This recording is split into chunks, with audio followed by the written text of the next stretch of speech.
So hello guys, Happy New Year 2024 na, and meron na naman akong bagong treasure hunt. Ito po yung aking dating ilaw, kaya nag-isip na ako kung saan ko ilalagay ngayon or saang parte ng Davao City ko ilalagay yung ating tinatawag na ilaw. So ayan o, nag-iisip na ako, nagpe-prepare na ako kung ano yung dapat kong gawin, kaya chinek ko muna yung aking mga manok kung nakakain na ba or pinakain na ba ng aking mga anak, no? So patingin-tingin lang muna tayo dito kasi iniisip ko pa kung saan ko talaga ilalagay yung ating ilaw. Ipapakita ko din sa inyo kung good pa ba itong mga ilaw na to or not.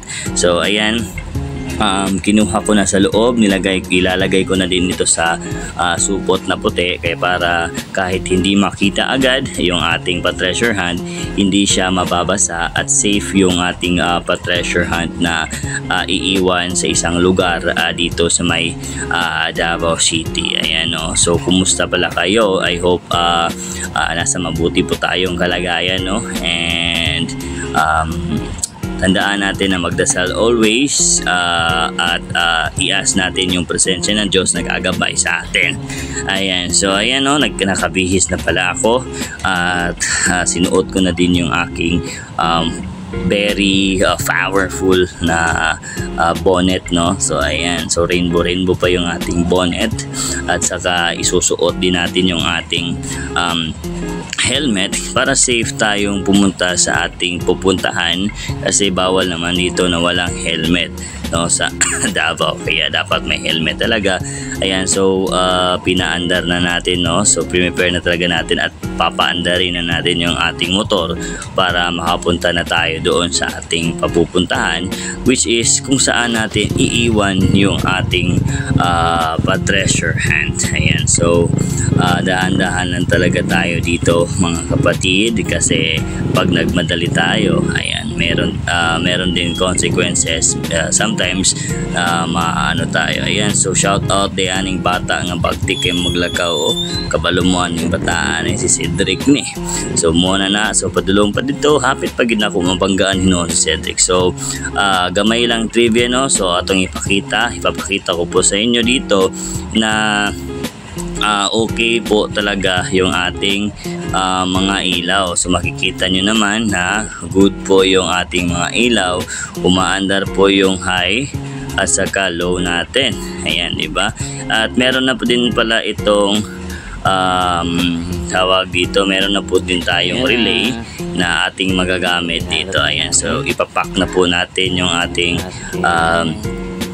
ilaw. Dito ko ilalagay sa paglalagyan na ito. So dito naman tayo ngayon sa may Takunan Road, no? So Takunan Road ito, no? Ito is pa Tugbok at dito naman is pa Takunan. So ayan, nandito na tayo kung saan natin ilalagay kung ating iiwan na ilaw ngayong araw na ito. So dito ang aking favorite spot, which is the Big C in Mintal Bypass, at dito din natin matatagpuan yung ating paboritong kape. Ayan, paboritong coffee tambayan, which is si Coffee Boss. Ayan, so kinuha ko na po yung ating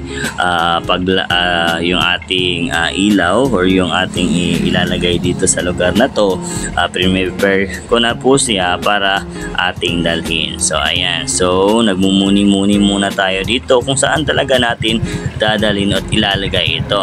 So ayan, ipinakita muna natin yung ating view dito. Napakaganda po talaga dito, lalo na paggabi. Napakatahimik at malamig din ang simoy ng hangin.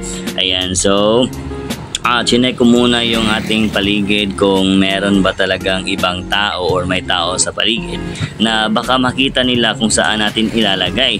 So ayan, survey na muna tayo, no? So gusto ko talagang i-share sa inyo yung napakagandang halimuyag ng lugar na ito, at fresh na fresh talaga, no?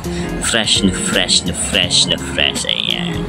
So ayan, shout out kang Kuya Rider Ayan, so naata dari karon, kabalo na mo kung naabot na mo ani nga part sa video, alam niyo na kung saan ito. Ayan, so dahan-dahan muna tayong patungo doon, no, sa ating paglalagyan ng ating item or ang ating ilaw or ating giveaways. Ayan, so naninibago pa talaga tayo sa ating pag voice cover. So di naman pwede na hindi ko ipakita sa inyo kung paano ako nakarating, no, dito sa lugar na to. So ayan, dahan-dahan lang muna tayo. Tapos grabe guys, parang nandoon lang ako sa aming bukid, maraming tinik, maraming kipi-kipi, no, daghan kay kipi-kipi, daghan kay tunok nga to ang maagian. So sakit din kaya kung tila ni kay natunok na ko, pero hinahinay gyud, no, hinahinay sa jud ta og ako anan siyang igi. So dito ko pala inilagay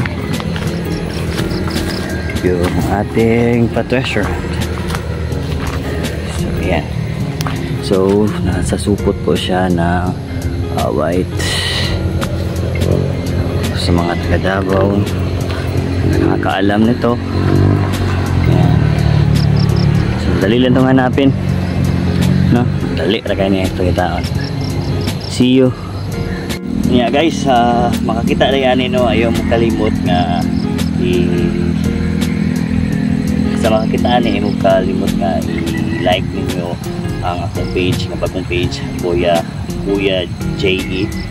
Dito ninyo i-comment ang inyong selfie nga nakita na ninyo ang kaning ato ang suga, no, para sa motor or sa jeep or sa truck. So ayun yung kalimot pag-comment pod mo sa akong YouTube channel nga already ako po ang nakakita. Ilagay nyo po yung time at saka date na nakita nyo po yung ating pa-treasurehan para alam nila na nakuha na. And don't forget as well guys na mag-comment talaga kayo na sa Kuya JE na page na nakita na ninyo. Okay? Thank you. Saan ka na ta? Nagkaan naman din.